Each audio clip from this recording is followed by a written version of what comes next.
నమస్కారం, welcome to I dream. ధర్మ మార్గం విత్ విజిత కార్యక్రమానికి స్వాగతం. ప్రస్తుతం మనతో పాటు ఉన్నారు ప్రముఖ ఆధ్యాత్మికవేత్త, శ్రీ విద్యా ఉపాసకులు, ఎంతో మందికి మంత్రోపదేశం చేసిన గురువుగారు. ఆయన మంత్రోపదేశం కోసం, ఆయన ఉపాసన శిక్షణ ఇవ్వడం కోసం ఎంతో మంది ఎదురు చూస్తూ ఉంటారు. ఇప్పటికీ ఎంతో మందికి ఆయన ఇప్పటికే మంత్రదీక్షను ఇవ్వటం జరిగింది. ఇప్పుడు వారితో మాట్లాడి మనం మంచి మంచి విషయాలు తెలుసుకునే ప్రయత్నం చేద్దాం. వారే గురు కరుణామయ్య గారు. ఇప్పుడు వారితో మాట్లాడిద్దాం. నమస్కారం గురుగారు. నమస్కారం. బాగున్నారా? బాగున్నాను, మీరు ఎలా ఉన్నారు? అమ్మదే వల్ల బ్రహ్మాండంగా అంతే, మీరు ఆ మాట అనగానే మాలో జోస్ వచ్చేస్తుంది. గురుగారు, ప్రతి ఒక్కరు కూడా అనుకుంటారు, అంటే భగవంతుణ్ణి ఎంతో భక్తితో పూజిస్తాము, మనసులో అంటే కోరికల కోసమే అని కాకపోయినా ఖచ్చితంగా భగవంతుడు ఉన్నాడు, మాకు ఆయన ఆ కోరిక నెరవేరుస్తాడు, ఆ కష్టం నుంచి గట్టెక్కిస్తాడు అని చెప్పి వేడుకుంటాం, చేయాల్సిన విధానం అంతా ఆచరిస్తాం. కానీ ఆ విధానాన్ని తీర్చే ముందు, మన సంకల్పం నెరవేర్చే ముందు అమ్మవారైనా సరే, స్వామి అయినా సరే చాలా పరీక్షలు పెడుతుంటారేమో అనిపిస్తుంది. నిజంగా అలా పరీక్షలు పెడుతుంటారంటారా? పరీక్షలు పెట్టి అవి పూర్తయిన తర్వాతే ఆ కోరిక నెరవేరుతుందంటారా? ఇది అంటే నాకు కూడా అనిపించింది పర్సనల్ గా చాలా సార్లు. ఇది వాస్తవం అంటారా? అసలు ఏంటి? మేము మామూలుగా ఆలోచిద్దాం, ఇలా హెవీ టాపిక్ ని చిన్నపిల్లల్లా ఆలోచిద్దాం. తప్పకుండా. ఆటో క్లాస్ చదివి వాడికి పరీక్ష పెడతారు. అవును. ఏబిసిడీలో ఏదో. అవును. పోస్ట్ గ్రాడ్యుయేషన్కి వెళ్ళి వాడికి పరీక్ష పెడతారు.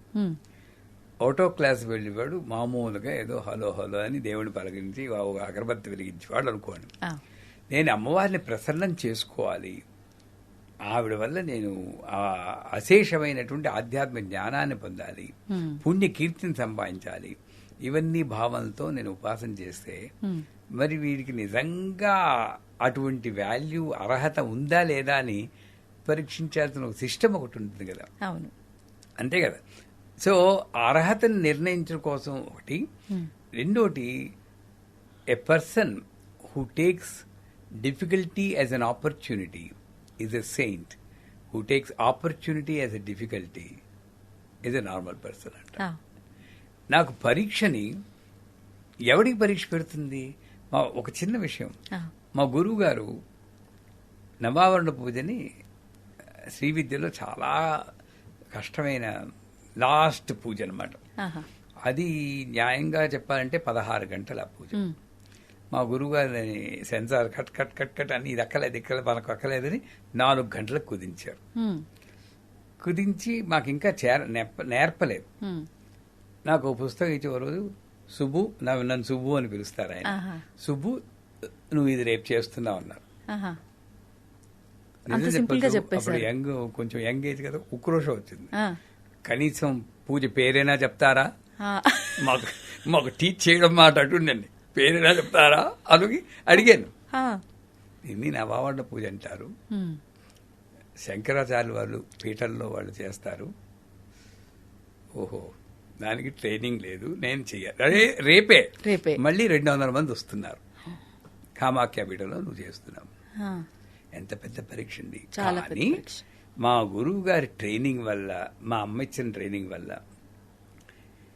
ఏదో నాలో కెపాసిటీ లేకపోతే మా గురువు అంత పరీక్ష పెట్టడు, ఆయనే ఇస్తాడు స్ట్రెంగ్త్ అన్నది మార్పు నాలో వచ్చింది. సూపర్. నేను చెయ్యాలి పరీక్షలా పెట్టుకోలేదు, నేను ఒక ఛాలెంజ్, ఒక అవకాశం తీసుకుని నేను ఎలాగైనా సరే దీన్ని సాధించాలని ఆ రాత్రంతా ఫిజిక్స్ కెమిస్ట్రీ చదివినట్టు చదివేశాను. మర్నాడు చేసాను 200-300 తప్పులతో చేస్తుంటాను. బట్ ఎలా చేసేవు అన్నది కాదు ముఖ్యం సుబ్బు, చేసేవా లేదా అన్నది ముఖ్యం, అది నేర్చుకోవాలన్నారు తర్వాత నెక్స్ట్ డే గురువు గారు. అంచేత పరీక్ష అన్నది లేకపోతే నీకు అసలు ఆ స్థితికి వెళ్ళడానికి వాల్యూ ఉందా లేదని ఎవాల్యుయేషన్ లేకుండా నువ్వు అక్కడికి వెళ్ళినా నీకు ఉపయోగం ఉండదు. ఇప్పుడు రామదాసే ఉన్నాడండి, రామదాస్ లైఫ్ మామూలుగా గుడి కట్టేశారు అనుకోండి, ఎక్కడైనా ఇంత గుర్తుంచుకోరు కదా. ఎంతో మంది గుళ్ళు కట్టారు. ఎందుకు గుర్తుంచుకుంటున్నాం? తానీషా అతను జైల్లో పెట్టి ఫాట్ పని కొట్టి, మరి అది పరీక్ష కదండి. పైగా ఈయనేమో పిలుస్తుంటే ఈయనకి దర్శనం ఇవ్వకుండా వెళ్ళి తానీషాకి దర్శనం ఇచ్చాడు. అక్కడ మళ్ళీ ఇంకో పరీక్ష. ఆ పరీక్షలో ఒకసారి బ్యాలెన్స్ తప్పి ఎవడబ్బా సొమ్మ నికులుకుతూ ఉన్నావు నోరు దారి అనేసాడు. అనేసి వెంటనే గుర్తొచ్చి దెబ్బల కోరవలేక అబ్బా అని పిలిచాను ఎవరుకోక ఆయన పోయి తెలుసుకున్నాడు తన తప్పుని తాను. అంత చనువు ఉండేది ఆ తరంలో. భగవంతుడంటే ఒక ప్రత్యేక రూపం కాదు, నాలో ఒక భాగం అన్న ఆ క్లోజ్నెస్ ఉండేది. అంచేత పరీక్ష అమ్మ అనుగ్రహం దగ్గరికి వెళ్ళి కొలిది 100% ఏదో రకంగా ఒక బంగారమే ఉందండి. బిస్కెట్ లా ఉంటుంది. బిస్కెట్ ఏం చేస్తారండి, తింటారా? మరి నగేసుకోవాలా? నగేసుకుంటే కొలిమిలో కాల్చాలా? నీకు ఒక రూపు ఇవ్వాలంటే బంగారాన్ని ఎలా కాలుస్తున్నావో అలాగే నీకు ఒక రూపు ఇవ్వాలంటే అమ్మ కూడా నిన్ను అలాగే కాలుస్తుంది. అంటే బంగారంలా కాదు, పరీక్ష పెడుతుంది. నేనేమనుకోవాలి, పరీక్షలు వచ్చి కొలిది. ఎంత పాండవులకి ఎంత పరీక్ష రాలేదు.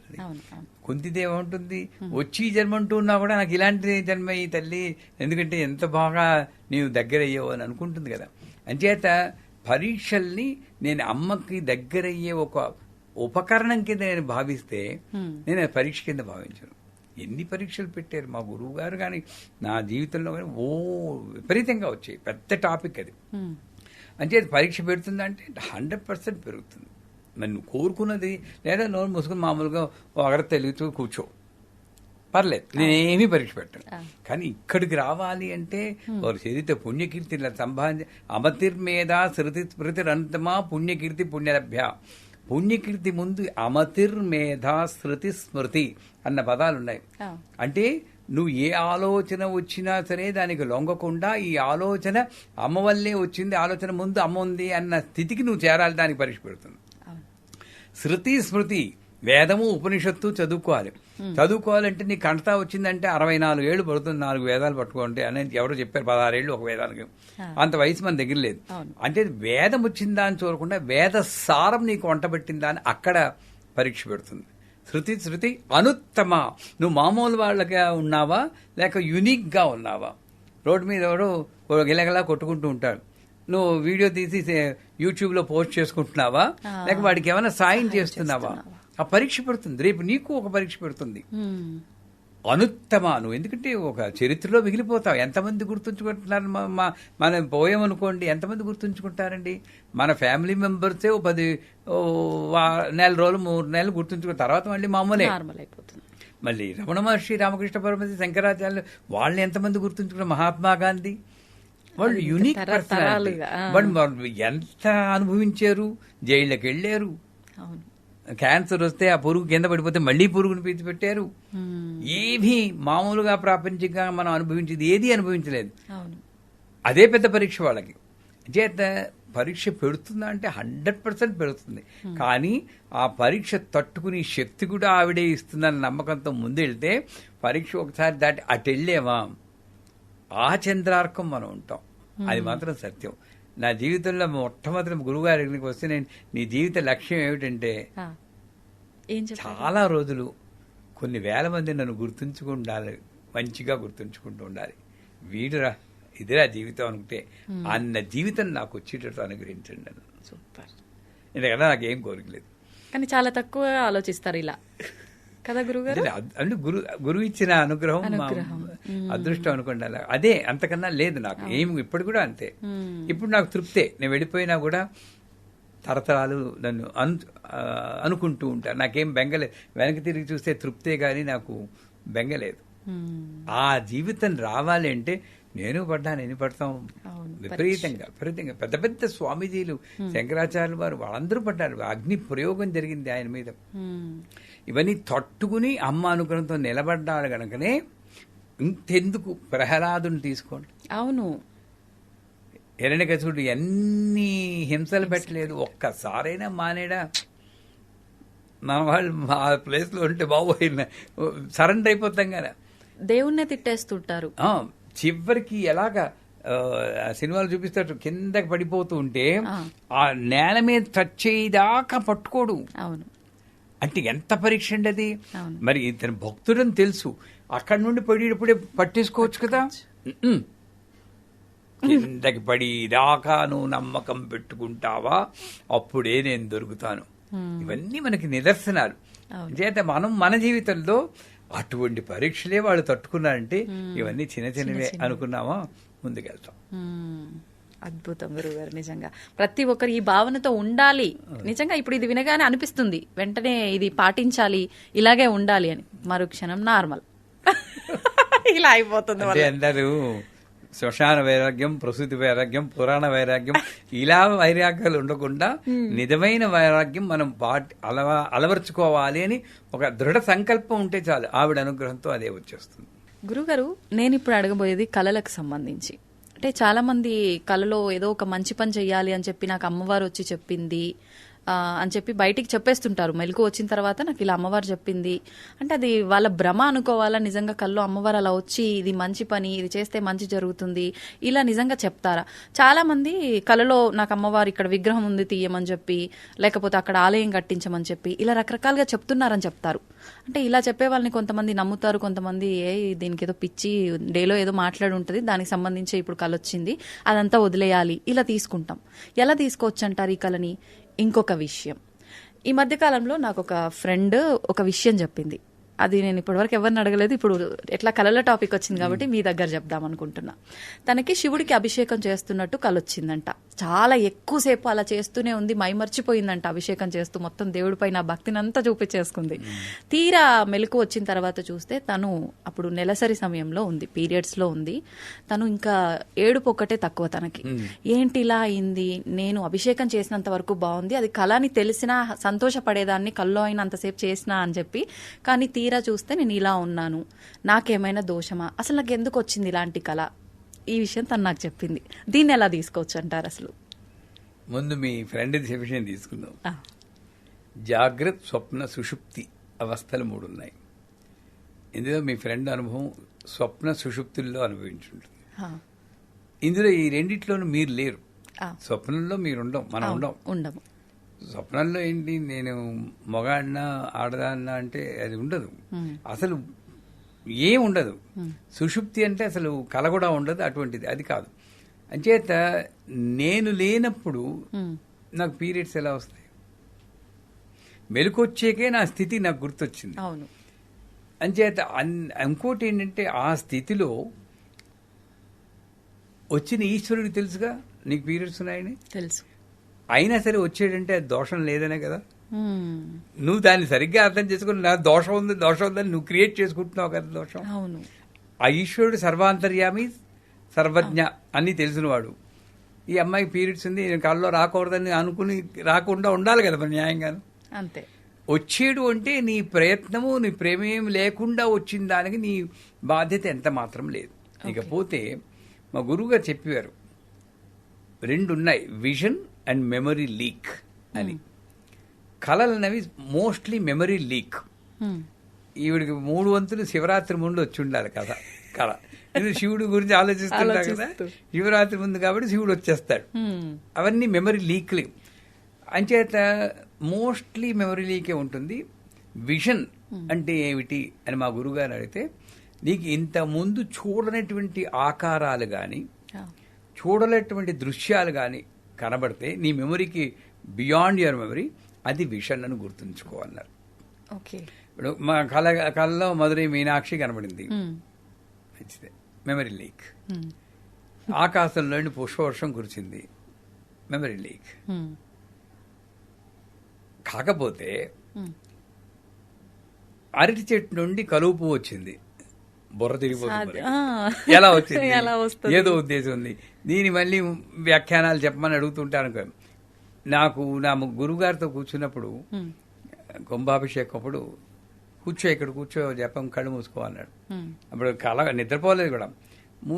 మూసుకుంటే చుట్టూరా ఉన్న జనాలకు బదులు గాజులేసుకున్న చేతులు వచ్చి, భూమి మీద నుండి చేతులు వచ్చి ఇలా మా మీద అక్షతలు వేస్తుంది. మా మీద అక్షతలు పైనుండి పడాలి కానీ భూమి మీద నుండి రావడం ఏమిటి? అలా చూస్తూనే ఉన్నానమాట. లోపల మా గురువు గారి గురుపత్ని అన్నపూర్ణాంబ వచ్చి, ఎరసుబ్బు ఇక్కడున్నావేంటి? ఇక్కడే ఉన్నాను, గురువుగారి పక్కన కూర్చున్నాను. లేదు, ఇక్కడ ఉంటుంటే సహస్రాష్ట్ర దగ్గర కూర్చుని నువ్వు లలిత సహస్రం చదువుతున్నా, నేను వినొచ్చాను. అంటే ఏమిటి? ఆ టైంలో శరీరానికి అతీతమైన అనుభవం కలిగింది. నేను ఇలా చూస్తున్నాను, నేను ఇక్కడే ఉంటే గురువుగారు నా వైపు చూసి నవ్వుతున్నారు. అది అనుభవం, అది విషన్. అని చెప్పి, కాకపోతే మరి కళ్ళలో అమ్మవారు కనబడి చేయమంది అది చేయమంది అనుకుంటే ఓ పాజిటివ్గా తీసుకుని మెమరీ లీక్ అయినా కూడా మంచే కదా, చేస్తే పోయింది కదా, అది మెమరీ విజన్ అనుకుని నాకు అమ్మవారు గుడి కట్టించమంటే శక్తి ఉంటే గుడి కట్టిస్తే మన జీవితం బాగుపడుతుంది, 10 మందికి బాగుంటుంది. అదే ఎవరినో పొడి చేసినట్టు ఒక కళ వస్తుంది అనుకోండి, అది నేను మెమరీ లీక్ అనుకోవాలి. ఎవరి మీద నాకు కోపం ఉంది అది దానికి మేనిఫెస్ట్ అయిపోయి పొడిచినట్టు అస్సలు పట్టించుకోకూడదు అనాలి. ఆ మెమరీ లేకని విజన్ కింద తీసుకోవాలి. దీన్ని ఏమో అందుకే పీడకల్లని అందరూ అందరి దగ్గరికి వెళ్తూ ఉంటారు. స్వామి నాకు మీకు కూడా చూడండి, ఒకప్పుడు దొంగాడెవడో ఇంట్లోకి వచ్చినట్టు మనం అరవాలనిపిస్తుంది, నోరు రాదు, అరుస్తున్నాం అనుకుంటాం. అవునా కాదా? అంటే ఏంటి, మీ మెంటల్ స్టేట్ ని బట్టి ఆ కళ వస్తూ ఉంటుంది. పీడకలు ఇవన్నీ వచ్చినప్పుడు చాలాసార్లు చచ్చిపోయినట్టు వస్తుంది, మనమే చచ్చిపోయినట్టు వస్తుంది, లేదా గొప్ప కష్టం వస్తున్నట్టు, బస్సు కింద పడిపోయినట్టు కూడా వస్తుంది. ఇలాంటి పీడకలు నిజంగా మా గురువుగా చెప్తాను ఏమిటంటే, నిజంగా నువ్వు అనుభవించాల్సింది రాసి పెట్టున్నా నీ ఉపాసన వల్ల కలలో అనుభవించినట్టు చేసింది, అక్కడికి తొలగిపోయింది. ఇంకా అందుకే షిరిడి సాయి చరిత్రలో కూడా కలలో టీబీ వస్తుంది వాడికని ఒక చోట చెప్తారు. అంటే టీబీ అనుభవించాలి, నిజంగా అనుభవిస్తే సంవత్సరాల తరబడి దగ్గుకుంటూ కూర్చోవాలి. అలా కాకుండా వాడి నమ్మకం వల్ల, ఉపాసన వల్ల నిద్దట్లో కర్మ పూర్తిగా తీసేయలేడు, నిద్దట్లో అంచేత వచ్చి పీడకలన్నీ కూడా నా యొక్క కర్మ విశేషం చేత నిద్దట్లో అనుభవించేది, థ్యాంక్ యూ అని అనుకుంటే గొడవ లేదు. దీన్ని పట్టుకెళ్ళి మళ్ళీ ఎవరి దగ్గరకు వెళ్ళిపోయి ఇది వచ్చిందంటే అగో పలానా హోమం చేసే అంటారు వాళ్ళు, డబ్బు ఖర్చు అవుతుంది, ఇవన్నీ అనవసరం నా దృష్టిలో. ఏదైనా సరే అమ్మవారు లేలేనండి, మంచి వచ్చినా చెడు వచ్చినా అమ్మవారు, మంచి చెడు లేవు, ధర్మాధర్మ వివిధిత. మంచి కళ వచ్చింది, విదిత గారికి పట్టు చీర కొనివ్వండి అని వచ్చింది అనుకోండి, కొనిస్తే పోలే, మంచిదే చేస్తున్నారు కదా గురుగారు అయితే. అంతేగాని దాన్ని మళ్ళీ విశ్లేషణ చేసుకోవడం ఎందుకు? అవును. అదే ఒక పీడకలో చెడ్డకలో వచ్చింది అనుకోండి, అవన్నీ లీక్లే, మెమరీ లీక్, ఏం పట్టించుకోకలేదు. ఎప్పుడో నిజంగా జరగాల్సింది నా అదృష్టం బాగుంది, కల్లో అయిపోయింది, నిజంగా అయిపోతే ఎంత ఘోరంగా ఉండని అమ్మవారికి థ్యాంక్స్ చెప్పుకోవాలి. పీడకలకి అమ్మవారికి థ్యాంక్స్ చెప్పుకోవాలి, అది కరెక్ట్ అయినటువంటి పద్ధతి. ఎందుకంటే కళల్లో అమ్మవారు చెప్పింది నిజంగా వచ్చిందా అంటే, నమ్మితే అమ్మ లేకపోతే బొమ్మ అని అంటూ ఉంటారు కదా, అలాగే మంచి నమ్మకం ఉండడం ఎప్పుడు మంచిదే. రేపు ఏమిటో గ్యారంటీ లేదని అన్ని వేదం చెబుతుంది, ఉపనిషత్తు, కానీ నెక్స్ట్ వీక్ కలుస్తాను ఏ ధైర్యంతో చెప్తున్నావు? పాజిటివ్ కాబట్టి. అలాంటి పాజిటివ్ యాటిట్యూడ్ తీసుకుంటే ప్రతి కళ మంచిదైతే మనం వెంటనే చేసుకుంటే శక్తి అనుసారం మంచిది, లేదా విపరీతంగా వచ్చిందంటే పర్లేదు నాది కాదు అనుకుని బ్రష్ ఆఫ్ చేసుకుంటే మంచిది.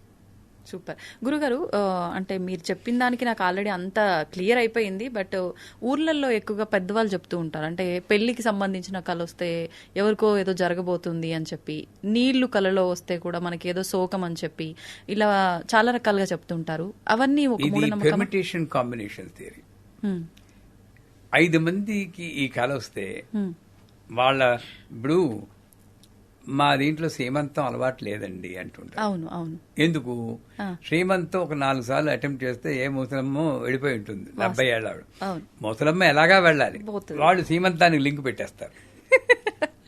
ఈ శ్రీమంతం వల్ల ముసలం వెళ్ళిపోయేవారి 3 సార్లు 3 ముసలం వెళ్ళిపోతే ఇంక శ్రీమంతం మా ఇంట్లో రాలేదు, మాకు ట్రెండ్. మీ టీవీలో ట్రెండింగ్ అంటారు కదా, ట్రెండింగ్ అయిపోతుంది అంతే. అలాగ వచ్చిందే తప్పితే దీనికి దానికి అసలు లింక్ లేదండి. ఉండే స్వప్న, ఇప్పుడు ఏంటి, ఒకవేళ అలా వచ్చిందనుకోండి, స్వప్న వారాహి అని ఘోరే ఘోరే టాటా స్వప్నం టాటా అని ఒక మంత్రం ఉంది. స్వప్న వారాహి మంత్రం చదువుకుంటే ఒకవేళ అలా వచ్చినా కూడా ఆ దోషం మనకి తగలకుండా ఉంటుంది. అది లేదు, ఒకవేళ ఆ ఫీలింగ్ ఉంటే మనం స్వప్న వారాహి మంత్రం చదువుకుంటే ఆ దోషం ఉండదు. సో అంచేత ఇది వస్తే అది జరుగుతుంది, అది వస్తే ఇది జరుగుతుంది. ఏమండి, అంత ఉపాసన మనం చేస్తున్నామండి, అమ్మవారు వచ్చేసి నీకు లేదు అంత భక్తి ఎక్కడ చూపిస్తున్నాం మనం? అది ఆలోచించుకుంటే మనకి దీని గురించి పట్టించుకోము. అవును అవును. ఆ స్వప్నవారాయం అంతా చేసుకుని మామూలుగా ఉంటాం అన్నమాట. గురుగారు, చాలా మంది పూజల విషయానికి వచ్చేసరికి ఇంట్లో నిత్యం దీపారాధన చేస్తుంటారు, ఆలయానికి వెళ్ళడానికి వీలు పడదు. అలాంటి వాళ్ళు శివుడికి అభిషేకం చేయాలన్నా లేదా ఇంకా వేరే దేవుళ్ళకి ఎవరికైనా అభిషేకాలు ఇలాంటివి చేయాలన్నా విగ్రహం ఉండాల్సిందే అని విగ్రహాలు తెచ్చి ఇంట్లో పెట్టుకుంటారు. ఎవరో ఒకరు చూసి అలా విగ్రహాలు ఇంట్లో పెట్టడం తప్పు, అసలు నువ్వు పూజలు చేయడం కాదు కదా, పెద్ద దోషము, ఏదో ఒక చిన్న బీజం నాటిపోతారు వాళ్ళకి. దానికి టెన్షన్ పడిపోతుంటారు, నిజంగా విగ్రహం పెట్టుకోవద్దేమో, ఇలా రకరకాల సందేహాలు ఉంటాయి. ముఖ్యంగా శివలింగం ఇంట్లో పెట్టుకోకూడదని అంటారు. మరి శివయ్యకు అభిషేకం చేసుకోవాలంటే ఆలయానికి వెళ్ళడం కుదరదు కాబట్టి ఇంట్లో ఉండాల్సిందే కదా అని ఆలోచించే వాళ్ళు కూడా ఉంటారు. పెట్టొచ్చు అంటారా గురుగారు ఇంట్లో శివలింగం? ఎవరి నమ్మకం మీద ఆధారపడింది. ఇప్పుడు నేను పెట్టచ్చని చెప్పినా మన వాళ్ళు చూసేవాళ్ళు ఆహా గురుకరణమే పెట్టచ్చని వాళ్ళు పెడుతుంటే మళ్ళీ ఇంకో వీడియోలో అన్న పెట్టకూడదు చచ్చిపోతారు అంటే తీసి పారేస్తారు, ఏ చెట్టు కింద పడేస్తారు. ఈ మనోధైర్యం ఉండాలి. లేకపోతే ప్రతి ఒక్కరు ఊపిస్తారు. నన్ను నమ్మకండి, వాళ్ళని నమ్మద్దు. మీ గట్ ఫీలింగ్, ఆ శివలింగం లేకుండా నేను ఉండలేను అన్న స్థిరమైన అభిప్రాయం రాండి, ఏమైనా పర్వాలేదు అని ఆ భక్త కన్నప్పలాగా ఆయన నోట్లో నీళ్లు పోసుకుని పుక్కిలించి ఉమ్మేడండి శివలింగం మీద. అప్పుడు ఆయన భావన ఏంటి? నాకు పాపం వస్తుందా? కాలు తీసి పెట్టుకున్నాడు మార్క్ కింద. ఎక్కడా భావం లేదు. నా శివయ్య కంట్లో రక్తం కారుతోంది, నా శివయ్య బూజుపట్టు ఉన్నాడు. ఈ భావంతో చేస్తే నువ్వు ఇంత విగ్రహం పెట్టుకున్నా శివలింగం పెట్టుకున్నా, ఆ గుబ్బాలమ్మ అని ఇంత రాయి తీసి పెట్టుకున్నా, ఏ రూపంలో పెట్టుకున్నా నిన్ను రక్షించేవాడే భగవంతుడు. సో నాకు వాళ్ళు చెప్పారు వీళ్ళు చెప్పారు వాళ్ళని బ్లేమ్ చేయడం తప్పు, మనదే తప్పు. ఎందుకు వినాలి? నాకు శివలింగాన్ని పెట్టుకోవాలంటే నీకు ఎందుకు అనుమానం వస్తుంది? శివుడు శ్మశానవాసి. ఆ శ్మశానం నా ఊరు చివరో, ఇప్పుడు ఊరు మధ్యలోనే ఉంటున్నాయి శ్మశానాలు, అప్పుడు ఊరు చివర ఉండేవి. ఊరి మధ్యలోనే ఉన్న శ్మశానం కాదు ఆ శ్మశానం, ఇది శ్మశానం. దేహంలో ఇది మేరా అంటారు, అందుకే విభూతి పెట్టుకుంటాం. అంటే ఏమిటి? ఎప్పుడైనా ఇలా అయిపోవాల్సిందే నేను, ఎవరైనా సరే. అది నాకు గుర్తు తెస్తున్నాడు, వీడే శివుడు. భూత భవిష్యత్ వర్తమాన కాల రూపంలో ఉన్న త్రినేత్రుడే శివుడు. ఎక్కడున్నాడు శివుడు అంటే? శ్మశానం అంటే ఇది కాదు, అది కాదు, ఇది. అది అర్థం చేసుకుంటే నాకు భయం ఉండదు. చెప్పేవాడు శ్మశానంలో ఉన్నాడు, కోపంతో గంతులు వేస్తూ ఉన్నాడు, మనకి భయం శివుడు అంటే. పోనీ మీరు చెప్పారు ఆలయానికి వెళ్తున్నారని, అక్కడ కూడా వెళ్ళకపోతే ఆయనకైనా కోపం వస్తుందని వెళ్ళి వాళ్ళు చాలా మంది ఉంటారు. వెళ్ళాక ఆ ప్రసాదాన్ని మళ్ళీ ఇంటికి తీసుకురాకొద్దా? నిజమైన గురుగారు అంటూ చెప్తున్నాను. ఆకోదు టా అన్నాను కానీ ఆకోదు అనలేదు. ఆ వివు తెల్ల పువ్వు ఏదో ఇస్తారు, ఇస్తే మరి ఇంటికి తీసుకురాకూడదు అనుకుంటున్నారు మనం.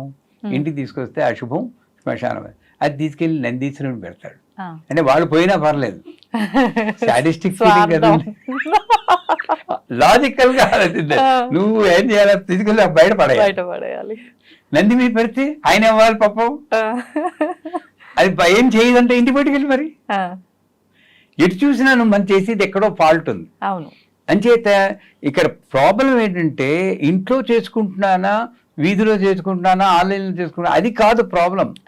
శివుడు అంటే నాకున్న కాన్సెప్చువల్ ప్రాబ్లం, ఇది మా మూలం. దీనికి ఎవరూ కర్తలు కాదు, మనమే కర్త. శివుడు శ్మశానవాసి. శివలింగము అనేది తాంత్రికంగా వేరే అర్థాలు ఉంటాయి, కొన్ని చోట్ల కొన్ని చెప్తారు. అంటే ఆడవాళ్ళు శివలింగాన్ని ముట్టుకోకూడదు, అది పరపురుషోత్త సమానం, అలా ఇస్తారు నిర్వచనాలు. దాని గురించి మనం వెళ్ళకూడదు, తిట్టేస్తారు.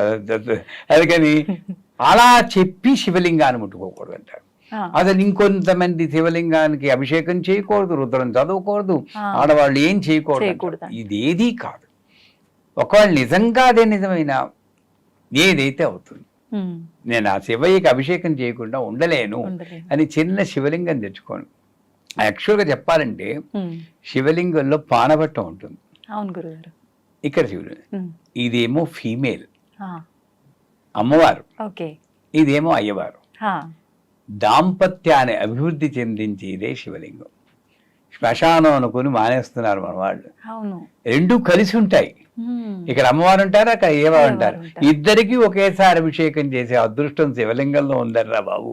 ఎందుకు వదులుకుంటారు? గురుగారు నిజంగా ఎంత అర్థం ఉంది దీంట్లో, ఎంత మూర్ఖంగా ఆలోచిస్తున్నారు.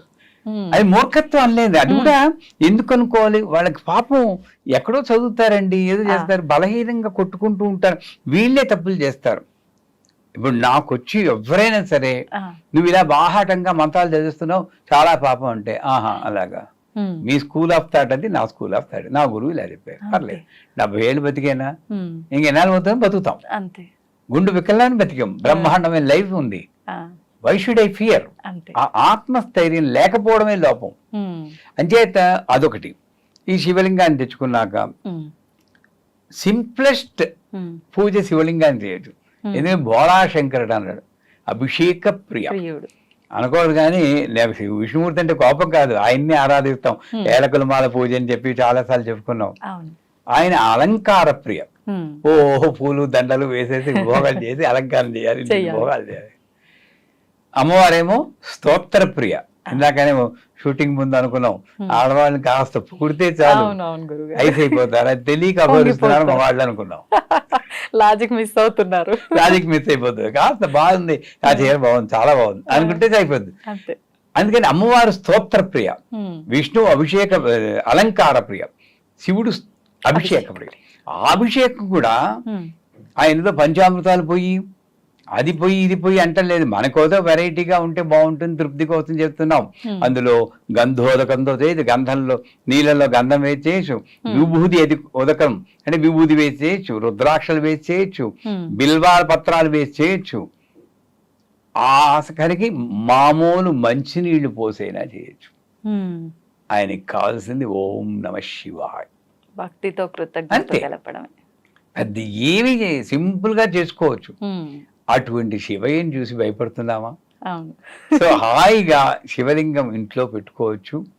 విగ్రహాలు కూడా మనం అనుకుంటే రావు, కొనుక్కోం మనం. అమ్మవారికి దయ ఉంటేనే మన ఇంటికి విగ్రహం వస్తుంది. విగ్రహం ఇంతే పెట్టుకోవాలి, అంత పెట్టుకోకూడదు, ట్రాన్స్ఫార్మర్ తీసుకొచ్చి ఇంట్లో పెట్టుకుంటావా అని కొంతమంది చెప్తూ ఉంటారు. నిజంగానే పొరపాటు నేను ట్రాన్స్ఫార్మర్ తెచ్చి పెట్టుకున్న ప్రేమతో, వేరే విధవ నా శక్తి ఏదో తెలియకుండా పెట్టుకున్నాడు అని ఆవిడ చల్లబడి ఐస్ కూలర్లా కాపాడుతుందని నమ్మకం నాకుంది. కాబట్టి నేను ట్రాన్స్ఫార్మర్ కూడా భయపడను. దానికి భయపడి వాళ్ళు అదో ట్రాన్స్ఫార్మర్ ఇది మామూలు అనుకుంటా. ఇది ఈ లాజిక్లు ఏమీ లేవండి. అంతా ఆవిడే చేస్తుంది అని అనుకున్నప్పుడు, ఈ మాట్లాడించేది ఆవిడే అనుకున్నప్పుడు మనకి ఏది కాకపోతే అక్కడ ఒకటి ఉంది, ఇంత పెద్ద విగ్రహం పెట్టుకుంటే నాకు 4 కోట్లు వస్తుందని 10 కోట్లు వస్తాయి అలా చేయకూడదు. బాగుంది కాస్త ఈ మాత్రం ఉంటే గానీ నాకు కనెక్ట్ అవ్వలేకపోతున్నా. ఇంత విగ్రహం ఉందనుకోండి, ఏం కనెక్ట్ అవుతాను దాంట్లో? ముక్కు మొహం ఏమో తెలియదు, అన్ని అలుక్కుపోయి ఉంటాయి, వేళ్ళు సరిగ్గా కనబడవు. అంచేత అన్నీ కనబడేంత రీజనబుల్ హైట్ లో ఏ విగ్రహమైనా ఇంట్లో పెట్టుకోవచ్చు. రూపులో అమ్మవారితో కనెక్ట్ అవ్వచ్చు, శివలింగం రూపంలో పెట్టుకోవచ్చు, శాలిగ్రామం రూపంలో పెట్టుకోవచ్చు, ఏ రూపంలో ఒక రూపం. ఈ గిరిజనులు ఏం చేస్తున్నారండి, చిన్న రాయి ఉంటుంది, ఆ రాయిని పెట్టుకుని అదే ఆ నమ్మకంతో మనం చేసినప్పుడు ఏది చెడు కాదు. గురుగారు, చాలా మంది విగ్రహాలని పూజ రూమ్ లోనే కాకుండా ఇంట్లో హాల్లో డెకరేటివ్ ఐటమ్స్ గా కూడా పెట్టుకుంటూ ఉంటారు కదా, బెడ్రూముల్లో, హాల్లో, మనం కూర్చునే సిట్టింగ్ ఏరియాల్లో అలా పెట్టుకోవచ్చు అంటారా? తప్పేం లేదంటారా గురుగారు? మీరు ఈరోజు ఏంటి షష్ఠే సప్తమ తెలియదు, నిరకాట పెట్టడానికే నిర్ణయించుకుని మొదలు పెట్టినట్టున్నారు. నన్ను అడిగితే అలా పెట్టడమే కరెక్ట్. లాజికల్ గా చూడండి, మనమేమో మామూలు ఇళ్లలో భార్యాభర్తలు వాళ్ళు ఏకాంతంగా బెడ్రూమ్ ఉండాలి, పిల్లలకి వాడికో స్టడీ రూమ్ ఉండాలి, వీళ్ళకో స్టడీ రూమ్ ఉండాలి, గెస్ట్కో స్టడీ రూమ్. పాపం విష్ణుమూర్తి, లక్ష్మీదేవి, శివుడు, పార్వతి, వినాయకుడు వీళ్ళందరికీ ఏకాంతం అక్కర్లేదు అసలు. వాడి ప్రాణంతో ఉన్నారంటే ఒక వేర్ హౌస్ లో చేసి పెట్టేసుకుంటున్నాం మనం పూజని, స్టోర్ రూమ్. నన్ను అడిగితే సర్వదేవ నమస్కారం కేశవం ప్రతిగచ్చతి అంటుంది శాస్త్రం. నువ్వు 10 విగ్రహాలున్నా నీ రూములో, మీ పూజ రూములో ఓకే. ఒక్క విగ్రహాన్ని చేసినా అందరికీ వెళ్ళిపోతుంది. అది నిజం. ఏకైవాహం జగత్యత్ర తృతీయాకా మమా పరా అంటుంది 10వ అధ్యాయంలో అమ్మవారు. 10వ 11వ 10వ అధ్యాయం. అంటే నువ్వు ఉన్నది నేను ఒక్కదాన్నే, బ్రాహ్మి, మాహేశ్వరి, కౌమారి, వైష్ణవి అంటే నువ్వు రకరకాల రూపులు. అంచేత అన్ని విగ్రహాలు ఏదో మోతుతో తెచ్చుకున్నా కూడా ఒక విగ్రహం చేసినా అన్నిటికీ వెళ్తాయి. నువ్వు అన్నిటికీ పూజ చేయాల్సిన అవసరమే లేదు మనకి. మనం ఏం చేస్తున్నాం, విగ్రహాలు 4 వినాయకుళ్ళు, 5 ఆంజనేయ స్వాములు, 4 షిరిడి సాయిబాబా, అవునా కదా? వీళ్ళకి మూతలు కూడా తీరు పాపం. సెల్ఫిన్ పేపర్లు అవి వేసి ఉక్కిరి బిక్కిరి అవుతుంది. నేను ఎప్పుడైనా పూజ చూసావా మా గతి అన్నట్లు ఉంటుంది వాళ్ళు. ఎందుకంటే మూత తీస్తే మళ్ళీ కడుక్కోవాలి కదండి, మార్చిపోతాయి వెండి విగ్రహాలు. తప్పేనా? నేను ప్రతిరోజు భయంతో ఇక్కడ చూపించడం, ఇక్కడ చూపించడం, ఇక్కడ అందరికి చూపించాలి, అందరికి పూలు పెట్టాలి, నైవేద్యం అందరికీ తినిపించాలి. ఈ భ్రమలో పడి కొట్టుకుంటున్నాం. అందుచేత మీరు అడిగింది మంచి ప్రశ్న. నన్ను అడిగితే పూజ రూమ్ అంతా కొంచెం ఖాళీ చేయండి, చేసి ఒక్క విగ్రహం, మీకు నచ్చిన విగ్రహం, కులదైవం అంటూ ఉంటారు, వెంకటేశ్వర స్వామి, దుర్గాదేవి, వాళ్ళని పెట్టుకోండి. ఓ దీపం పెట్టుకోండి. మీకు దీక్ష ఇచ్చిన గురువుగారు ఉంటే ఆ గురువుగారు ఫోటో పెట్టుకోండి. మిగతా విగ్రహాలన్నీ వీళ్ళందరినీ పిల్లల రూముల్లోనూ, పిల్లలు మీ ఇంట్లో పిల్లలు ఉంటారు, వంటింట్లో ఉండాలి. వంటింట్లో కూడా అక్కడ సమయపుర అమ్మ అని ఒక అమ్మవారు ఉన్నారు. ఆవిడ అక్కడ ఉంటే చాలా మంచిట, అగ్ని జ్వాలలా ఉంటుంది. అక్కడ చైతన్యవంతమైన ఫుడ్ తయారవుతుంది అంటారు. ఏదైనా సరే అన్నపూర్ణేశ్వరి విగ్రహాన్ని అక్కడ పెట్టుకోవాలి. ఆవిడ రక్షణ వల్ల అమృతం అవుతుంది. సరస్వతీదేవి విగ్రహాన్ని మన పిల్లల రూపంలో పెట్టుకోవాలి. వాళ్ళకి ఒరే అమ్మవారు ఉంది, పొద్దున్న ఏదో ఒక దానం పెట్టుకుంటే పెట్టనంటారు, కానీ మర్నాడు కొంచెం భయం ఉంటుంది. ఒకసారి ఇలా పడేస్తూ ఉంటారు. మెల్లిమెల్లిగా కొంచెం పూజలు నేర్చుకుంటాం. సో ఇలాగా మన ఇంట్లో పిల్లల్ని కూడా మనం మార్చుకోగల శక్తి ప్రతి విగ్రహాన్ని అన్నింటిలో మన ఎంట్రన్స్ లో వారాహిదేవి విగ్రహం పెడితే లోపలికి నెగిటివ్ ఎనర్జీ రాకుండా కాబట్టి, దుర్గాదేవి, హనుమంతుడు, దుర్గాదేవి, గణపతి, ఈ 3 విగ్రహాలు ఎంట్రన్స్ లో పెడితే లోపలికి వచ్చే శక్తిని అవి చెక్ చేస్తూ ఉంటాయి. వీధి షోలో ఉన్నా కూడా ఈ 3 విగ్రహాల్లో ఒక విగ్రహం పెట్టమంటారు వాస్తులో. అంచేతే లివింగ్ రూమ్ లోనేమో వీళ్ళ ముగ్గురులో ఒకళ్ళని హాయిగా వాళ్ళు అమ్మయ్య మాకు థ్యాంక్స్ చెప్పుకుంటాడు దేవుడు, గురుకరణామయ్య చెప్పారు, మాకు కొంచెం ఫ్రీడమ్ వచ్చింది అనుకుంటారు. వీళ్ళందరినీ డిస్ట్రిబ్యూట్ చేయండి. అప్పుడు ఏంటి, నాకు పూజ రూమ్ కాదు, ఇల్లే దేవాలయం అవుతుంది. మనం ఆ ఛాన్స్ పోగొట్టుకుంటున్నాం. ఇక్కడ మాత్రం నేను ఒకసారి చెప్పాను, అనియన్ అపరిచితుడని సినిమా వచ్చింది కదా, విక్రము ఎలా ఉంటాడు, ఇలా తిప్పేటప్పుడు వాడి మారిపోతుంది. మనం అందరం అపరిచితులమే, పూజ గదిలో మాత్రం ఇలా ఉంటాం. బయటకు వచ్చేటప్పటికి ఏమవుతుందని మనకి. అవునవును, నేను ప్రతి రూపులోనూ ఒక విగ్రహం పెడితే ఈ అపరిచితుడు చచ్చిపోతాడు. పాయింట్ గురుగారు, భయం ఉంటుంది ప్రతి అమ్మో. గురుగారు, ముఖ్యంగా ఇప్పుడు మనం మాట్లాడుకున్నట్టు హాల్లో, ఇంట్లో, వేరే ప్లేస్లలో కాకుండా పూజ గదిలో పెట్టిన విగ్రహాలని మనం కొత్త విగ్రహాలు తెచ్చుకుంటాం. అలా కొత్త విగ్రహాలు తెచ్చుకున్నప్పుడు పాత విగ్రహాలని, పాత దేవుడి ఫోటోలని ఏం చెయ్యాలి అని చెప్పి ఒక సందేహం అయితే ప్రతి ఒక్కరిలో ఉంటుంది గురుగారు.